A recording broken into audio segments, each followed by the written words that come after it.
Where are we in this silver cycle? I haven't heard that question about silver cycle in a little while. So I can't tell you really where we are from a price point of view, but others have given projections, of course.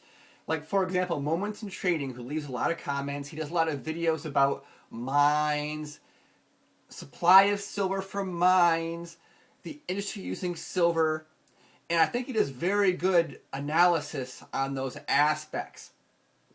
So he thinks that silver ending up at $22 at the end of the year is reasonable, something to that effect. That's his quote. Maybe he'll change that. But there's more going on here. There's the whole philosophy level of silver. Right now, a lot of these projections are based upon certain things not changing radically. Like, for example, the investor overhang. So, right now you have silver being used in industry, it's being mined, and there's also a lot of silver that's being held by retail investors. And a lot of it depends on what those retail investors do with their silver. Do they buy more, or do they sell the silver they already owned? So this is where I get into the philosophy thing. Okay, so I see things, for example, when I see bullion websites, well-known bullion websites, just go to the ones you know, right? And I found a few where they are selling generic rounds from Heraeus. Am I saying that right? At a lower premium than generic rounds that have neat little designs on them. I remember earlier, a couple of years ago, the whole point was that if you're going to buy silver bullion, you want to buy it in the simplest form possible that has the lowest premiums, yet is easily identifiable. The whole point was you wanted to have silver atoms in a form that you and others could trust and that were easily traded. Now, when I see a Heraeus, now a Heraeus is a company that's well known for many, many years as a big part of the silver industry. It's a name that's trusted by many. When one of their rounds has a lower premium than one of, I guess there's 7 people now who are offering their own form of generic rounds, that they're adding premiums that are higher than a Heraeus round, there's something wrong there. Because yes, they're out of these 7 different people who've got their faces or their special designs on them. That's neat and cool and everything. But the whole point is you want silver atoms if you're stacking silver. And there are people who are paying a premium for a neato cool design. And what you see, like, I went to an auction today. I haven't gone to this auction in a few years. I used to go to this Monday night auction like every Monday. And one thing at this auction is silver. Sterling silver, bullion, collectible coins, whatnot. They even added a whole new section. They had this whole new section in glass, and someone stands above that, and there's all kinds of coins and stuff. Before, they'd have them out in lots, and now they got them behind the showcase for a lot of the stuff.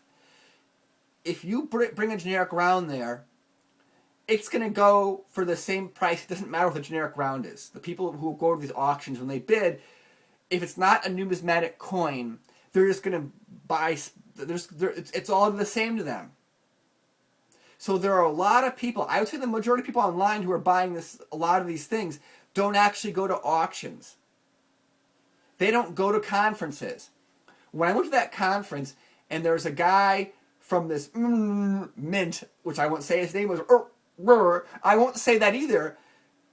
I was asking the guy, his name rhymes with Ab, right? His first name rhymes with Ab. I had an interview there.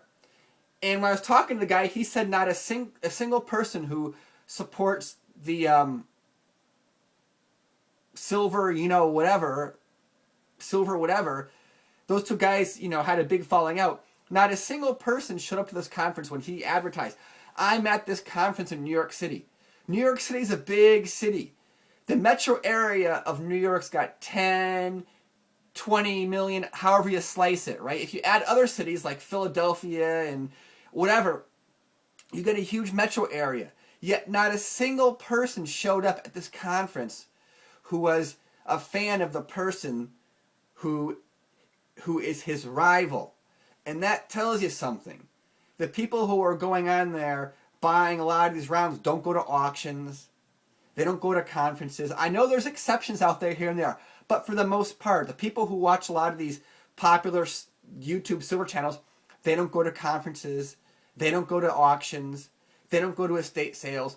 Their entire world view of the silver market is from a few pundits in the alternative media who are telling them things, and they're just believing everything they say.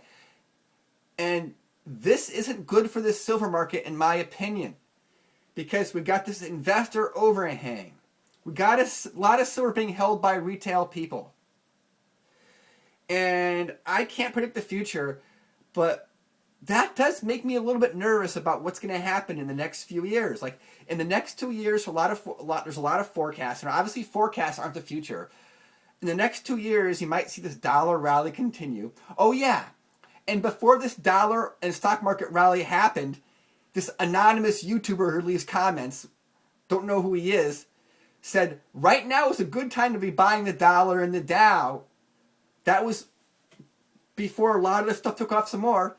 So this guy was saying that, this mystery guy, this mystery cat or chicken guy, right? Don't know who he is. Maybe he's the same person. It's an anonymous silver channel. He's got I don't know, but there are people who are saying this stuff that goes unheard by a lot of the people on here. Of course, if everybody makes a prediction, then someone's going to be right. Okay. But what I'm saying is that in the silver... Oh, this guy might be wrong about something, right? So he's probably going to be right. No one's going to listen to him. And the time people listen to him, he's going to be wrong.